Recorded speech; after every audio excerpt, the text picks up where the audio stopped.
This podcast, Strange, Rare, and Peculiar, is for kind of those in the know about homeopathy, deepening your knowledge, bringing you more information about what you need to know, and maybe what you can leave aside about homeopathy. Homeo what? Homeo what?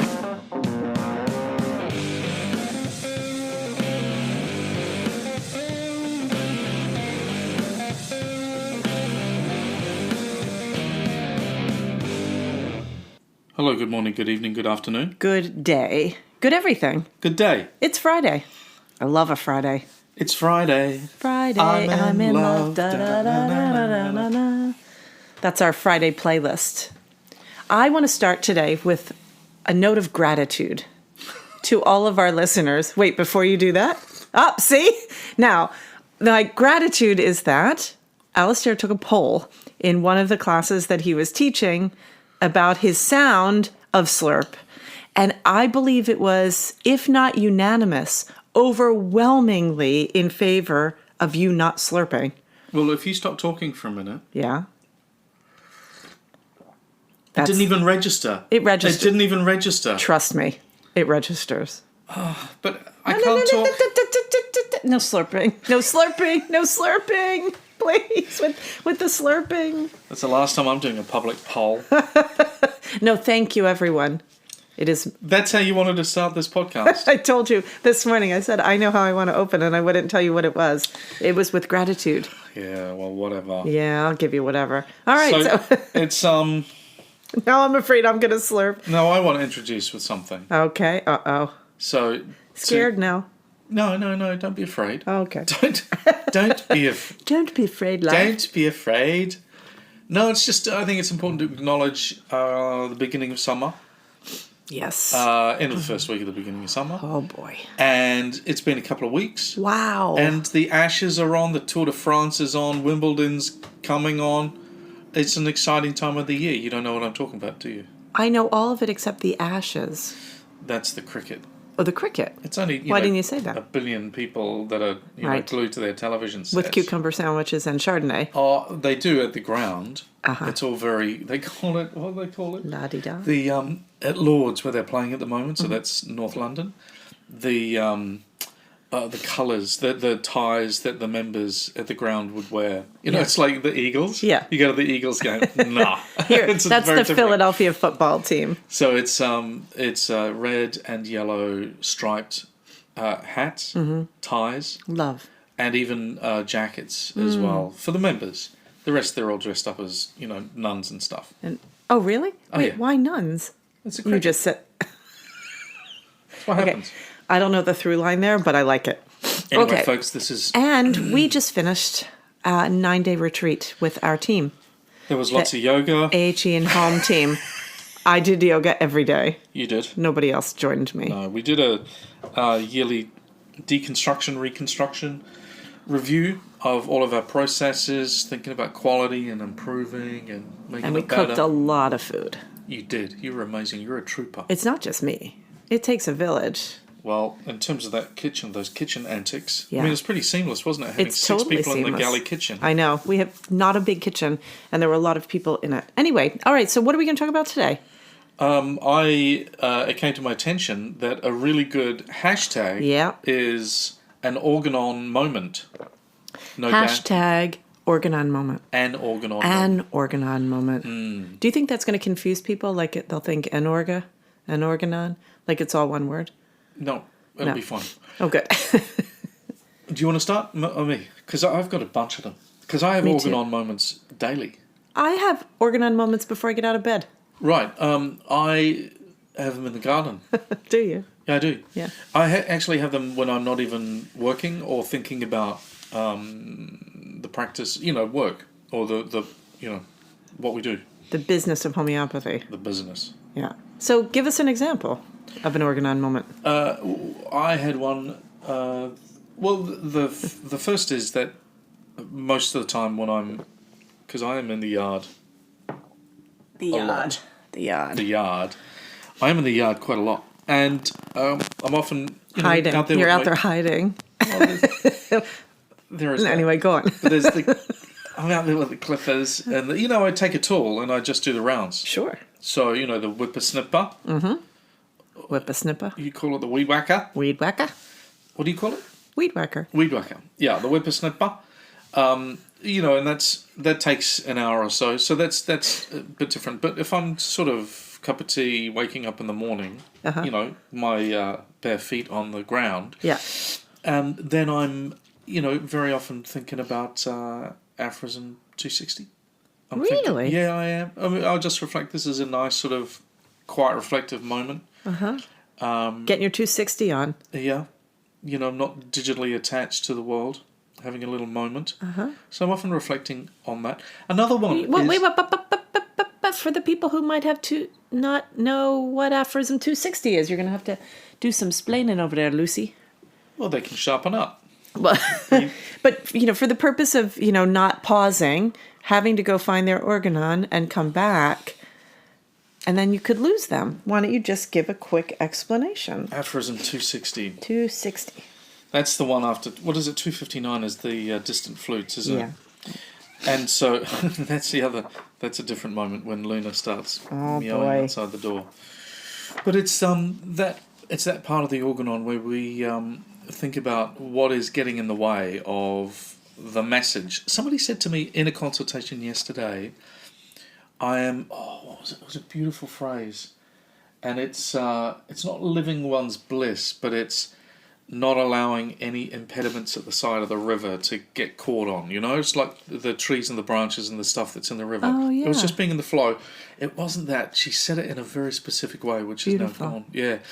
And it was in response to a remedy reaction. But living an unencumbered what was it? It was something about living an unencumbered life, not getting caught up in the branches and the brambles and the weeds. Beautiful. But navigating forward. And That's a bit Aphorism 9. well, it is really, but let's stick with 260 for a minute. So I'm going to help the people. Okay, you help the people. So we'll start with, and actually this is great because, can I give a little context? Well, this is going sideways then. It's not sideways. Not sideways. So the context is, I'm in the middle of teaching my integrative wellness course, the free course, right? And so we did food, and then last night I taught movement, which is about moving your body, but it's also body work, hands on, hands off, moving the physical, material part of the body, and also moving energy. And this is in relation to healthcare, and homeopathy being a part of it. Yeah, it's sort of, the whole idea is about context, right? So what is the context? What is the appropriate context for homeopathy in the larger situation of integrative wellness? And turning it the opposite way, who plays well with homeopathy and how? And part of it is just getting a conversation going, getting people to think more about, how we have to take on personal responsibility for our health and well-being. You can't just rely on the pill. And also, you can't just rely on the pill to do things that require a manual assist. Yeah? So, because the body is made up of energy, but it's dense enough to be matter. And once pathology becomes materialized, it gets more difficult to move that. It becomes more stubborn. It becomes less resistant. You get fixed modalities and so forth, right? So for me, that's kind of the context, right? Is not to do, like last night, for example, I was thinking, well, I didn't talk about Feldenkrais. Like I left out one of the modalities. But at the end of the day, it was more about the integration of our energetic being such that we can achieve health. I love, because I was listening, even though I couldn't get on for half an hour, but I was listening to you, and I love the way you put that actually. And it was, I had one of those side thoughts that, Maslow's hierarchy? Mm-hmm. Yeah, I mean, I think you essentially said that, that when we're encumbered by our body, when we're feeling the edges and the stiffness and the pain, we're not available for our highest purpose. That's exactly right. Right. And you said that, you articulated it so well, and I thought, my God, that is really, really important. That's the reason to drink smoothies and ease up a little on the burgers. Yeah. There you go. Hey, can you say that again? No, I've said it once. It's fine.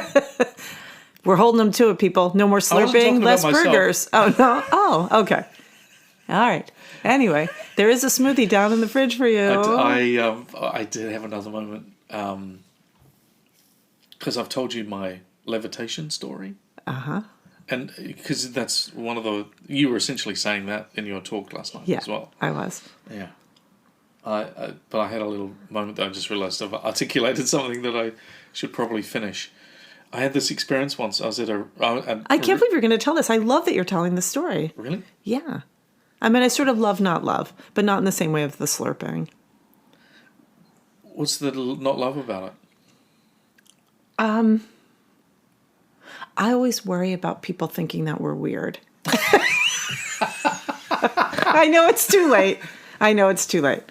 Anyway, go on. Well, I would just tell love it in the this story. context of something happened to me once, and I don't know what happened. That's the way that I would and put it was not related to us. This was not a drug story. This is not like a Molly moment. God forbid. No. No. This was I'm much younger and working on myself, and just. And you were not alone. You were with a very... So I was in Thailand, and I had gone to a retreat, somewhat different to the retreat that we ran. Yeah. But it was in a hotel. It was a place called Hua Hin, and it's on the coast, inside the east coast of the moon, of the crescent moon, or the elephant trunk in Thailand. So on the inside, and so. And I'd just been very naive about what this was. It was a retreat run by a Tibetan Dzogchen teacher. And that's a kind of branch of Tibetan Buddhism, blah, blah, blah. Doesn't matter so much. And I couldn't afford it. And I only realised that when I walked into this, kind of 5-star conference centre, Thailand. And so... I went to the first day, and then as I was kind of dusting myself off and getting ready to leave, this guy who'd also been there came up to me and said, "You look like you're leaving. Do you need somewhere to stay?" And it was and he could tell by the way that you looked because you had that hair. Well, I had extremely long hair. And a French braid and yes, a quite tattered possibly. rucksack.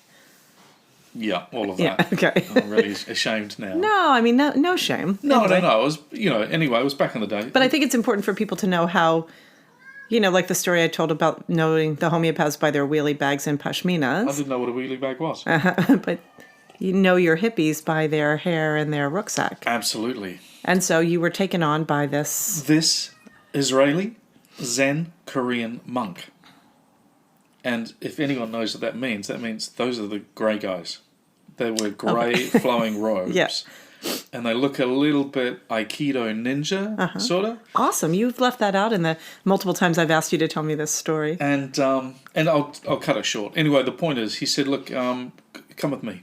And so we walked out onto the beach. It's miles long, and at the very end of the beach is a monastery on the hill. And so we walked down, and he said, "Whatever you do, just don't talk." And we walked up along the beach, up into the cove, and then the rocks, and then scrambled up. There was a road, but it was on the other side of the hill. And we got to the front door of the monastery, and you got a knock, because they'd closed the gates. It was dark at that point. And then the door opened, and we were taken to the abbot. And the abbot of the monastery, I don't know if I should say this, actually, was watching television and having his dinner. And anyway, there was an important moment just where there was some respect shown and all the rest of it. And if someone knocks on the door in Thailand, then you let them in. And so we were given the sleep on the floor in a building over the far side that was filled with ancient Chinese pottery. It was amazing. And then, are you okay if I keep telling this story? It's not about me. Okay. This is about So, and we stayed there for a week. And I remember a couple of things. The monkey stole all my bananas. And that because I was living on bananas and a couple of cups of rice. and every night I woke up, there was monkeys that could get in to where we were sleeping. And so we were kind of living with the monkeys. And but one day we were just sitting, and this Israeli guy said, "I'm going to show you something," and we just sat about a couple of feet in front of each other, and I remember a noise, and then when I opened my eyes, I was at the back of the room, and I was 50 feet away from the monk. And things happen in life. You just go, I'm just going to file that one. Not quite sure what happened, how that happened. Anyway, so there you go. That was the story. I've left a few bits out. I love that story. I think it's a really, sometimes when we get in the weeds about life, I say to you, remember your woo-woo. Remember Thailand. Never forget Thailand. It's incredible, though. I mean, that is an incredible story, and I think now we're off track. I mean, I've got my Organon Open to the recommended regimen for chronic diseases, but I think what got you there was around this idea that we were talking about last night of sort of preparing the body for our highest pursuits. I mean, that's Aphorism 9, right? It's about the ways in which we cannot reach our highest potential if we're in a shoddy vessel. And I have a similar story, although there was no levitation involved, but it was when I was doing my yoga philosophy training back 2005, something like that. Right. And 7. And as a part of that training, you had to teach yoga. So, studying yoga philosophy, you had to teach yoga because the people who were involved were all yoga teachers, and you had to be vegan, and, there were all sorts of things that you needed to avoid in order to, go on with this training. And it was really interesting because while I don't have problem being vegan for most points in my life, at that point, I'm just going to let in the cat. At that point, it was difficult physically, and I was really having a hard time being sort of grounded in my body, and I had this dilemma because to be involved at that level of the pursuit required, sort of just a letting go of a number of things. So what was really interesting about the whole experience of having to be vegan, or at least in my personal experience, was at that particular time in my life, it was very difficult for me to not have, animal protein. How I attended to my body was considered a crucial part of it. There's that expression, take your yoga off the mat, which I love, I never heard that before. You've never heard that? No. The idea is that I think when I've heard people say it, it's more sort of being in that centered space that we often find when we're in a meditative or prayerful or, in the yogic space where you're aligning your breath with your movement and so forth. That I think that's the context that it's considered in. But I think of it as part of like this Aphorism 260 business, which is also about, it's a reminder, even though I'm not sort of in the yoga world the way that I was, 10 years ago or whatever, but it's that way in which attending to our physical body is what allows us to live healthfully and to reach our potential. Like you can't just expect it to happen on its own. Were you deep in the yoga world? I mean, yeah, I kind of was. Huh. I don't know. I didn't know that. How did you not know that? Well, I knew you did. You do yoga every day. Yeah. I see that. Yeah. And I knew you did some teacher. I know you taught. No, I knew that you studied yoga philosophy. Yeah. But I didn't know about the teaching part. Yeah. Or the depth of it. Yeah, but it was never, it was always sort of alongside of my homeopathy. Like it wasn't going to be my primary thing. Yeah. But it was, I think a lot of people wind up doing yoga teacher training as a way to do like an intensive. And I was really interested in the yoga philosophy. Actually, now that I think about it, it was during a time where, so if that was in 2007, leading up to that, like one of the things that happens, or at least what happened for me, was I'm deep into the homeopathy world, and I'm kind of stuck at a little point, and I needed to learn more. I needed to explore in a broader way. And yoga philosophy was kind of a natural thing because I started doing yoga when I was in high school. It was just sort of this random thing that as a dancer kind of came my way. And then in college, when I was in New York, was introduced to the yoga community. So before it was like a thing. And in fact, then it seemed really sort of weird. For me, because it was not part of anything in my culture, in my Italian American upbringing, it was just like, wow. The only similarity was don't wear your shoes in the house. I mean, that was anyway. But I mean, actually, now I'm sure if I think about it, more similarities are sort of coming. You just would have a picture of the yogis and the saints instead of the Pope and Frank Sinatra. I mean, it's just a little bit different. Anyway. Gosh, this is going in a funny direction, but it is really in alignment. So That's hilarious. And I remember reading Autobiography of a Yogi, and it changed my life. I think I have as many sticky notes in that book as I have in my Organon. I'm rereading it at the moment. I know. Do you have my copy? Yeah, I've lost mine. Yeah. So don't move my sticky notes. No, I wouldn't dare. But I remember being so interested in sort of like Buddhist philosophy and reading sort of about just all different types of spirituality was really helpful. And then what was interesting was when I came back I sort of went through all of that and then landed back in alchemy land again. And that's when the Catholic Mass sort of came back up on my radar as a different exploration. That was the time when I was going to the Latin Masses in New York to try and understand the process of transmutation.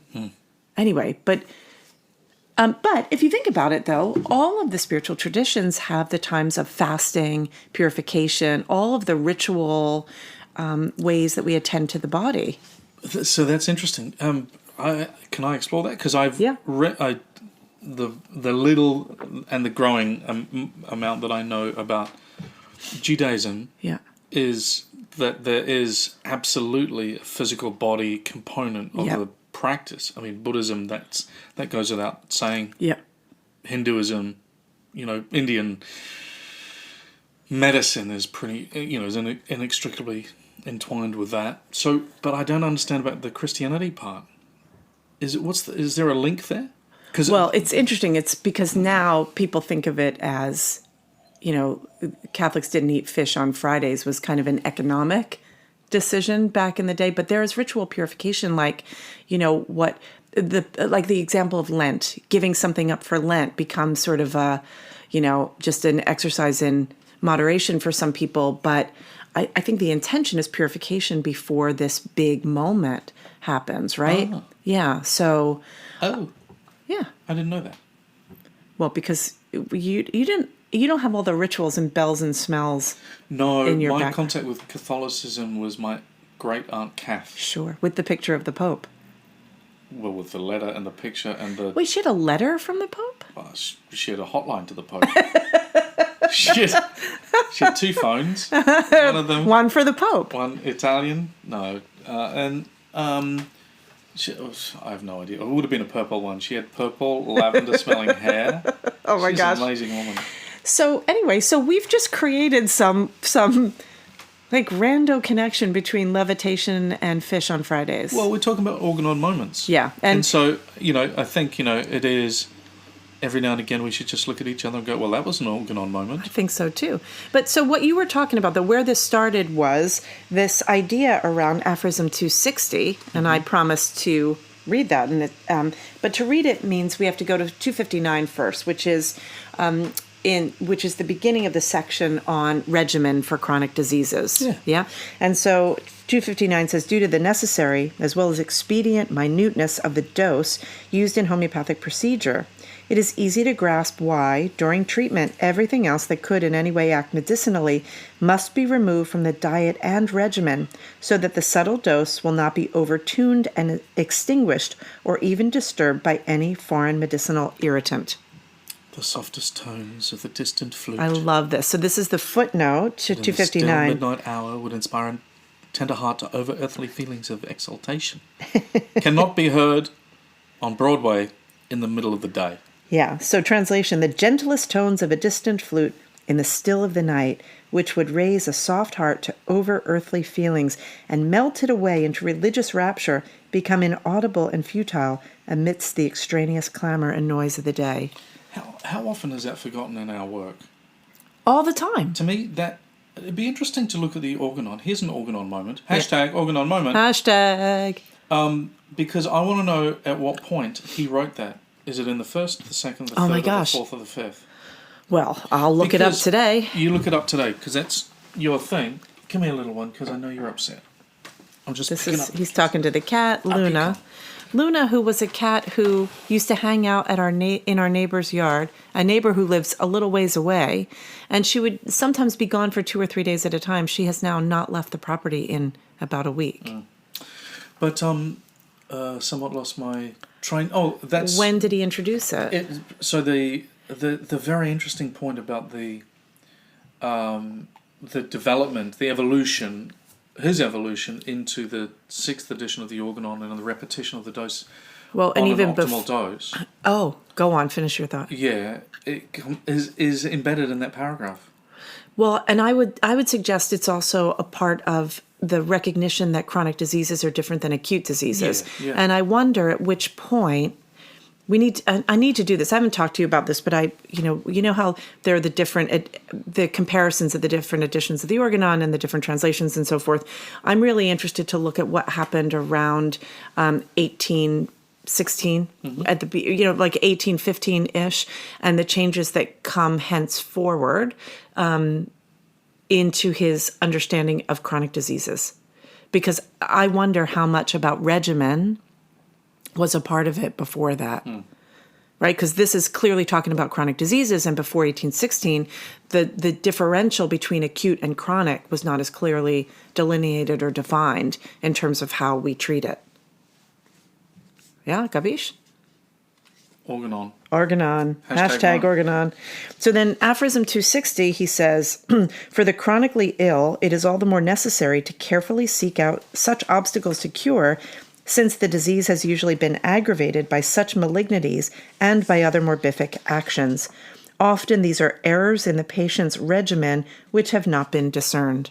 And then the footnote to 260, which we talked about in one of our earliest podcasts, that goes into all the things that one cannot or should not engage in or with, all the things, which is where the don't brush your teeth with mint toothpaste seems to have emerged, and don't drink coffee. Or French pâté. Really? Yeah. He doesn't say pâté. What does he say? Something like mutton. Decomposed meats. Oh, that's not a decomposed meat. It's an Organon moment. It's an Organon. Liverwurst and pâté as an Organon moment.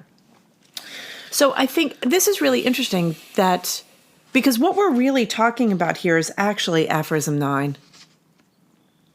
Organon moment. Organon moment. So, and we talked about this last night, right? Aphorism 9. So this is in the beginning of the Organon. So for folks who might be listening, which at this point, I mean, to have listened through all of this, should get a round of applause. But for people who might be listening that are not familiar with the Organon in as facile a way as, we're banding around here, we're looking at each other like, who is this person talking about bandying around? Anyway, but the beginning of the Organon, up to Aphorism, 23, Hahnemann doesn't even mention homeopathy. He's talking about sort of the energetic idea of disease and introducing the concepts on which the Organon and its sort of manifesto are based. And so in the very beginning, when he's talking about sort of what, Aphorism 1, the highest ideal of cure, Aphorism 2, rapid and gentle, 3, the job description of the homeopath, end of 3 into 4, obstacles to cure, moving on into totality, and then you land at Aphorism 9 at this idea of the life force. And he opens this section saying, quote, in the healthy human state, the spirit-like force, autocracy, that enlivens the material organism as dynamis, in other words, we are energy and matter, governs without restriction and keeps all parts of the organism in admirable, harmonious, vital operation as regards both feelings and functions, so that our indwelling rational spirit can freely avail itself to this living, healthy instrument for the higher purposes of our existence. I love that so much. You've got it on your wall. I do. I just love that. And there are a couple things about it that I think are really powerful. And it's really at the end, this idea that the higher purposes of our existence. In other words, Hahnemann is acknowledging that a person in health, in flow, a person who, what was it that you said in the beginning about the woman? I love it. I want to have a look, but it's on the same pewter that we're talking into. It was living without impediment or, in the flow. Kent says, a man in health is unaware of his parts. Yeah. Yeah. So if you take the cat, I can have a look. I'm not taking that cat. There's no way. She's on your left shoulder. She's happy. I did my time with her this morning. Anyway, and it is hard to type with a cat on your shoulder. I was trying.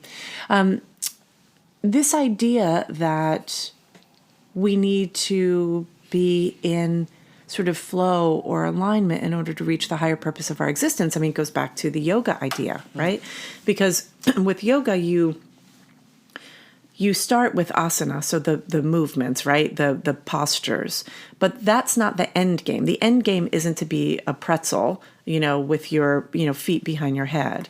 Oh, but I think it is for many people. Well, and then, eventually, I mean, we all know those stories. I was a yoga goddess and could turn myself into a pretzel, but I was still depressed, or right. I was, and I was still ... Totally. Yeah.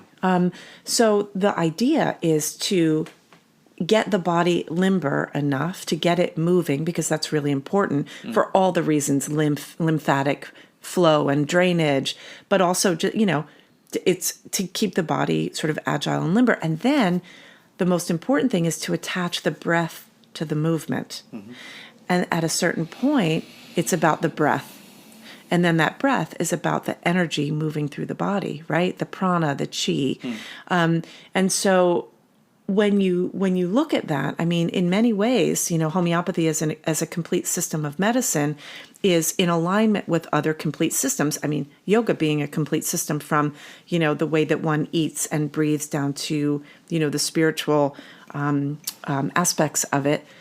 Ayurveda, you mentioned Indian medicine. I mean, I've got a lot of clients that get involved with Ayurveda, and I think it's because there's stuff to do, right?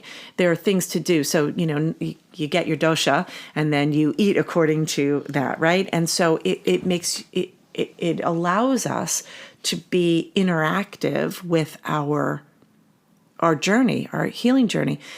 With homeopathy, what's interesting is that it doesn't have a spiritual component. The end game is the same. Reach the highest level of your potential, right? Your spirit, the highest purpose of your existence, right? So that's the idea of a soul in a human body. But it's not sort of it's not a religious thing. It's sort of, I mean, I like the fact that it's non-denominational, right? Sometimes, but it's so you keep going.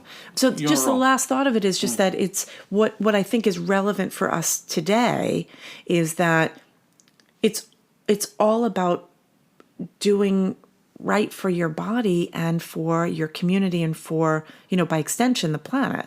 You know what I mean? It's like when we make a good decision for ourselves, if we make a really good decision, it naturally impacts. It's like ripples in the pond. It impacts everything around us. Right? And it's like this simple things like, we try to eat locally with, other than things that are not available. It's like one thing you do, but then you're eating really good food. You're also helping your local economy.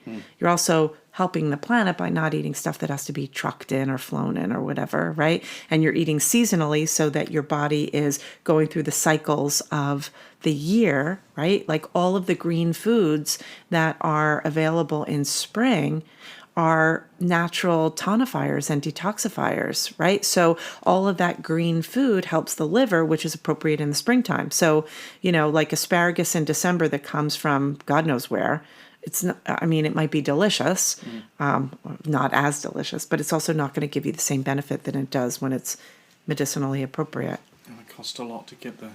Yeah. I mean, cost is not just monetary, right? It's environmental. So it's interesting. I have always loved the end of that paragraph. 9. Yeah. Yeah, same. Because it's not about my existence, it's about our existence.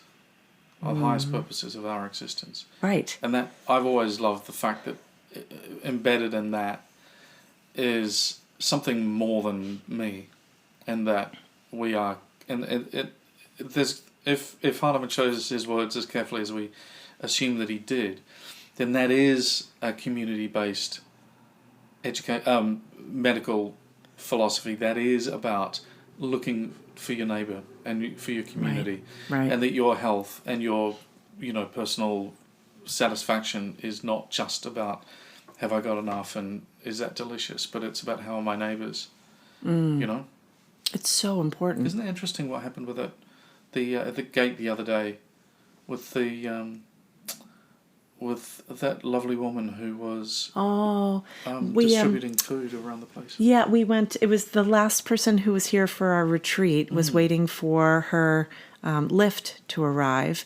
And there was a car that pulled up, and we thought that it was the Lyft driver, but it turned out to be the Lyft driver's wife who got out to talk with us. And she said she was waiting for her husband because she needed her shopping bags. She was delivering food to the food pantries.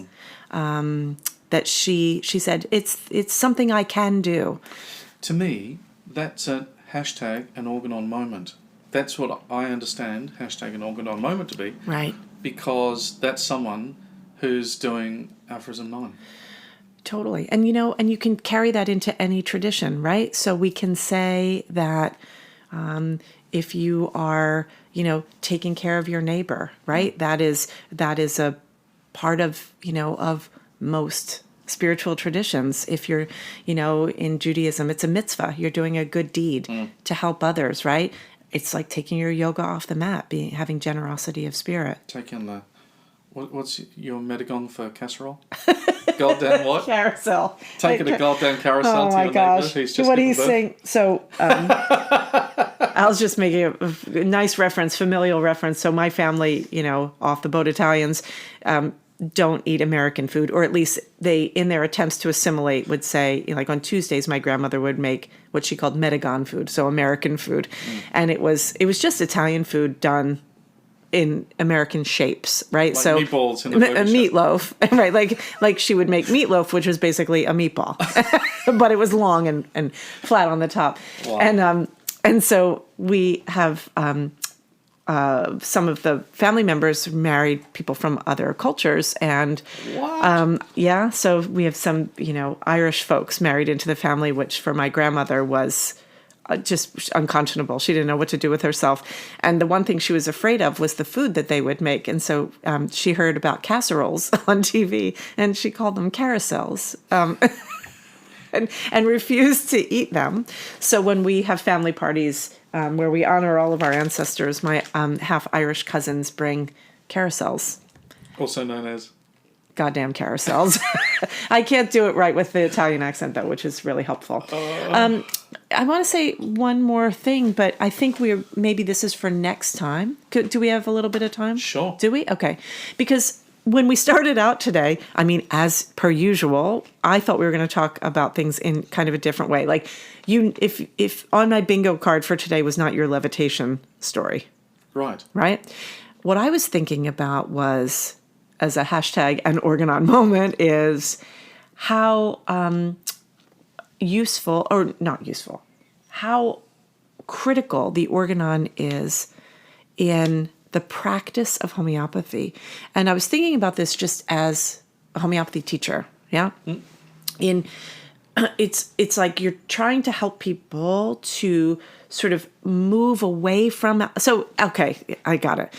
Teaching homeopathy is like the Organon, right? Because in the Organon, Hahnemann spends so much of his word count saying what is not allopathy, which was the dominant medical paradigm then and is even more so now, because Hahnemann was before the bioreductionistic paradigm really took off, right? So we've got we're swimming against the tide even more. Okay, so as homeopathy teachers, one of the things that we have to do is help people to kind of rethink the dominant paradigm, just like Hahnemann did, and then we have to help people to understand how to use the Organon as the handbook that it is. I mean, it's a step-by-step guide.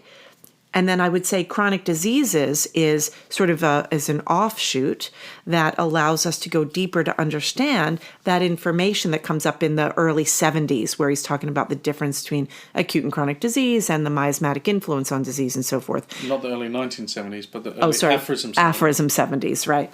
So I was thinking, one of the things that has gotten lost in the sauce in homeopathy education and therefore practice is the emphasis on materia medica, right? And I think as a student, I mean, if I'm fair, that was probably what I was focused on as a student as well. Teach me the remedies. And it's important, right? There's a lot you need to know about remedies, but the study of remedies, to deeply know so many remedies is tough. You have to know how to use the tools to find what you're looking for. But homeopathy's gotten fixated because it's fixated on the pill. It's fixated on the remedy, which means it gets fixated on materia medica, to the detriment of philosophy. And where this really comes into play is not the first prescription; it's case management. Yeah. Would you agree? Totally. Of course. I mean, I ask you that question knowing you would agree. But I wrote the book. Right, you wrote the book, of course. So and so right now I'm working on the book on case analysis, which means I'm steeped in this, right? So one of the things that I've been kind of rubbing up against this week is, as I'm going back and revisiting everything that I had written before I had to take the hiatus for graduate school, and coming back and saying, okay, first of all, from when I stopped in 2019 to now, what's changed? Right? Which has been interesting to see the deepening in understanding. And also just in trying to find primary references that are guideposts for case analysis. And a lot of them, there's not a lot. There's really not a lot at all. It's a very simple, what Hahnemann says, what's in chronic diseases, what Benninghausen takes to the next, not really to the next level, but just expounds on. From that point forward, everything else is added on, right? And I think, and I need your feedback on, is what's been added on taking us sort of further away, and does it over amplify the first prescription idea or the simillimum mythology? In other words, there's one remedy that solves all the problems. Yes, and yes. You agree? No, I wholeheartedly agree, and I suppose the disappointing part for me is not that, if you're talking about other ways of thinking about case analysis, it's not that those are necessarily wrong. No, not at all. It's that they're not being done on a bed of understanding what homeopathy is, and so that replicability of simple case analysis is not bedded down before folks start to play around with other systems, which are still in their early days, and without and very often, to me anyway, without a solid research body and kind of logic behind them. And so I do. Yeah. So I'll go back and explain, or let's talk a little bit about the simillimum idea, the simillimum mythology. Yeah. Yeah. So that's the idea that there is one remedy for each person. Yeah. Yeah. But I mean, that's not what I would believe. I would have just described it a bit differently, and it's just tweaking one word really. It's the idea that in a given situation, there's the perfect remedy. Well, see, I think that I like that. I like how Jeremy Sher puts it. He says the simillimum is the right remedy at the right time and the right potency, Right. which takes into account that there are lots of options. But it's a theoretical idea. It's a theoretical It's not a idea. practical idea. And Hahnemann doesn't talk about it. No. No. And I want to read Aphorism 171. So actually it's in the 160. So hang on here.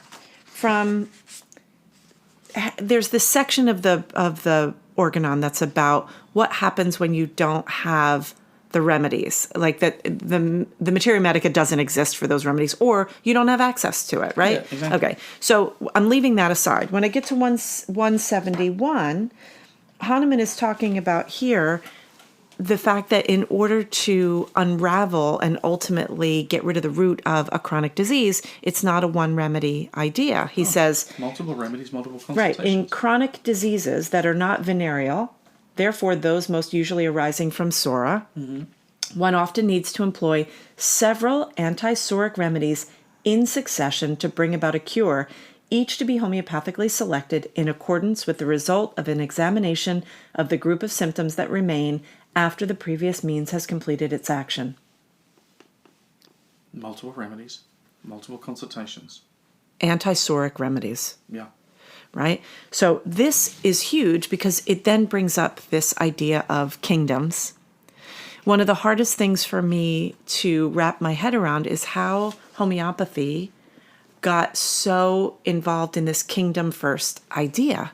It never made sense to me for this reason, but also became even clearer in studying chronic diseases, because when you look at the remedies, like once Hahnemann started to get an expanded understanding of what it takes to deal with a chronic disease, it says in the preface, for which an entirely new set of medicaments was required. Most of those medicaments or remedies or medicines are mineral remedies. Not to say that there aren't plant or animal interventions, but when you trace the introduction of remedies over time, you see that Hahnemann started to sort remedies based on their action. Many of the plant remedies fall into an acute realm, more mineral remedies into a chronic realm. And then if you're looking at animal remedies, there's a whole other line of discussion that has to be had, which not for today, but reproducibility in the making of those remedies. It's like nosodes and animal substances. You start getting into higher level organisms and you get a completely different set of issues, right? Whereas the more I look into the work of Herring and Lippi, for example, because they're important to study because of their point in the evolution of chemistry, and Herring, of course, in his reductionistic ideas, is saying, snake venoms are going to be important because in the snake venoms there's a lot of zinc, for example. Right? So what starts to happen is that there are constituents of different substances that might make them more or less available for the treatment of certain issues. Right? Yep. So this becomes it's a huge discussion, but it definitely challenges just this idea of, people need an animal remedy because they take on animal characteristics of competitiveness and, having a predatory nature and sexuality and blah, blah, blah. Well, what about Nux vomica? You know what I mean? Like you can make comparisons between the kingdoms for those sort of superficial attributes. Yeah, I mean, the simplistic way in which I think some of those ideas were rolled out was, in previous decades was way simple. Yeah. Yeah. And once you start looking at the paradigms through which they were introduced, I mean, Herring and Lachesis, right? I mean, that's a watershed moment in the introduction of homeopathic remedies. But his questions are very interesting and different. Look at Herring introducing sorinum, or what he called sorine, Yeah. So not only are there questions about the integrity of the substance, he would have procured it in 1830 in Suriname, from a person who very likely was an enslaved person, number one. Number two, the pustules were not, when you read the description of it, it's been challenged as to whether or not this person actually had scabies. Yeah. But forgetting all that, yeah, I mean, that's one issue. But the other issue is he introduced it, or he procured the substance 2 years after the publication of the first edition of Chronic Diseases. Was he trying to find a bypass for Sora? Yeah.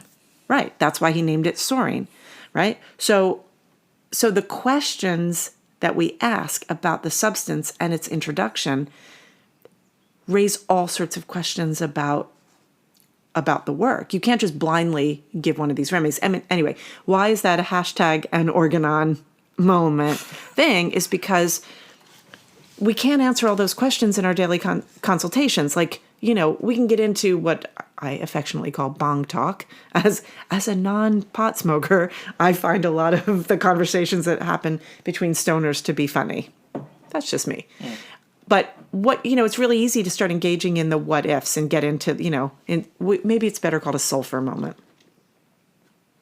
Or a China moment. Or a China moment, right? Building some air castles. Okay, so let's just take that aside and go, okay, but you got to go to work, How many clients do you have today, right? These are actual sick people that we're working with. Well, we know that there are limitations in the implementation of some of our substances, non-reliable source materials and materia medica, made up philosophies over time, So what do? You do the best that you can, and then you've got the Organon to help you, to guide you into what to do, how to manage remedy reactions and take the next step. It's pretty much all there, isn't it? It's all here. There's not a lot that's missing. Very little is missing. Do you know what I like about today? This conversation? What? In New Zealand, I'm going to say maybe for the last 10 or 15 years, there's been a sports talk show. Okay. It's probably 10:30 at night. It's called And the Crowd Goes Wild. I love this. Yeah. And it's they broke all the rules about how to talk about what's going on in the world of sport. Anyway. And do you think we've broken all the rules in how to talk about homeopathy? No, there's a section of the show called Smashed 'em Bro. Smashed M is an EM. Yeah. Bro as in brother. Can you say it with a Kiwi accent? Smashed 'em Bro. Do it just one more time. So you'd be sitting watching the footy. Yeah. And you'd go, oh, great tackle, smashed 'em, bro. So you'd say that to your mate. Okay. Right? Yeah. So it's about big tackles. Okay. Anyway, so the segment is smashed 'em, bro. And so each episode, it might be each week. I think they might, I can't remember. Anyway, it doesn't matter. So each section, there's a section of the show where they go, right, it's time for smashed 'em, bro. And they just show 5 tackles, and everyone yells as loud as they can in the studio, like it breaks all the rules. Smashed him, bro! Anyway, so we've got our own little version of that. It's an Organon moment. An Organon moment. Okay, I like it. It's a smashed him, bro. I kind of prefer smashed him, bro. It's a call. I like it. I like it. And as we're in better the garden, than honking a horn. Oh yeah, but as we're in the yard or in the studio, or in the kiln house or wherever you are, and you're having an Organon moment. I love it. Yeah, we could put up a flag or make a sound. I think that's good. Yeah, I like it too. There are a lot more Organon moments to talk about. Yeah, I didn't even get to the one. I didn't even get to the one I wanted to talk about. Can you just give a preview? What was it going to be? Every day on a daily basis, I see stronger similar disease. That's exactly what I was going to say. Crazy. Totally crazy. Those aphorisms from like 26 to 50, I find to be really key. That's really interesting. Yeah. I see it in practice, but I see it in life. I see it in mood changes, behaviors. In the toilet. In the toilet? Yeah, stronger, similar. What the footnote? The footnote where Hahnemann says you can't get rid of a bad smell with a loud sound. You need a stronger smell. You need snuff, right? Yeah. I'm glad we got that clear. But you're sitting in a cafe and you're just watching people and you're going, stronger, similar. Pregnancy, stronger, similar. Totally. Yeah. Anyway, let's talk about that next time. Okay, that's so funny. That is if you're going to talk about case analysis and case management, especially like acutes and chronics, and how to manage the fungibility of totality appropriately, you need to understand those aphorisms. And don't you think those are the aphorisms that are the ways that you can help people to understand homeopathy that are sort of skeptics? Is go to the laws of nature. Every medical person on the planet understands that. They see it. I don't think there's any problem with that. That's the irony. Okay, the irony about homeopathy is not similars.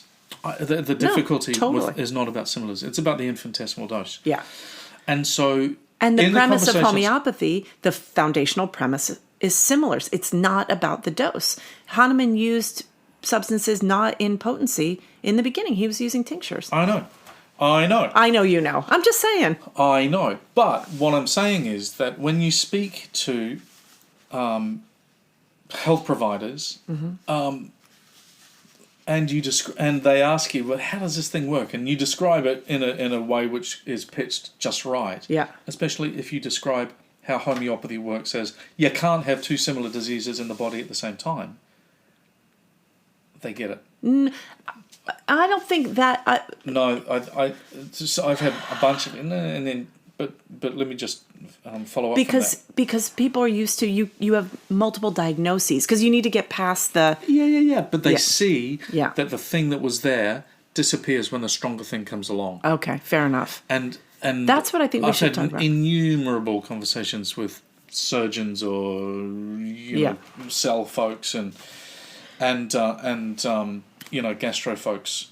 That's how I managed to get the definition of homeopathy out in my thesis, was to use those examples of similars, right?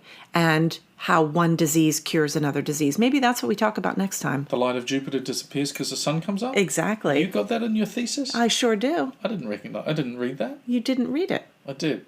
I proofread it twice. But you didn't read the footnotes. A lot of people miss the footnotes. I think it's actually in the text. Anyway, righty-ho, as you would say. Righty-ho. I think that's it for now. Tally-ho. I think we have to do... We're behind one episode because of the... Yeah, we do. We thought that we had all these intentions to record with all the folks here, but instead we had a tattoo party and a dance party.